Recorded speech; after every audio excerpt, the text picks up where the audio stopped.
Nicolas Sarkozy poursuit sa visite en Israël. Il s'est exprimé devant le Parlement israélien, la Knesset. Le chef de l'État a rendu hommage à l'une des démocraties, je cite, les plus authentiques du monde. Il assure Israël du soutien de la France et se pose en facilitateur de paix. Patrice Machuret, Robin Demoule.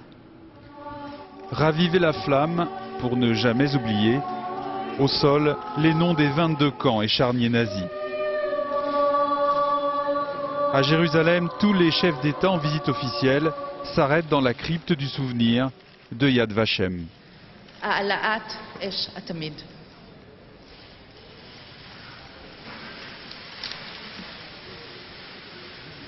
En parcourant ce musée historique, le couple Sarkozy et le président Shimon Peres ne diront rien, écoutant l'exposé chronologique des persécutions à la solution finale. Vous voyez que les Juifs, au début, ils sont un peu curieux, mais peu à peu, ils commencent à comprendre leur sort. Puis vient le temps politique, une invitation devant le Parlement, la Knesset. Nicolas Sarkozy rappelle qu'il ne transigera pas avec la sécurité d'Israël, assure que ceux qui veulent détruire cette démocratie trouveront, je cite, la France pour leur barrer la route, visant implicitement l'Iran.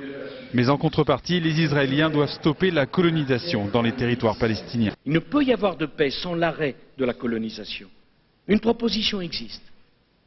Elle est soutenue par de nombreux membres de votre Knesset. Pour l'adoption d'une loi qui inciterait au départ des colons de Cisjordanie, moyennant compensation et relogement en Israël, moi je vous dis une chose, créez les conditions du mouvement.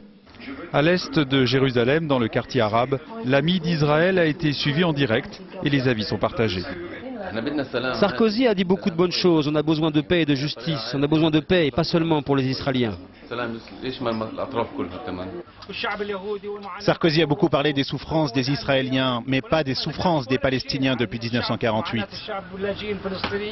En fin d'après-midi, le chef de l'État était avec les Français d'Israël.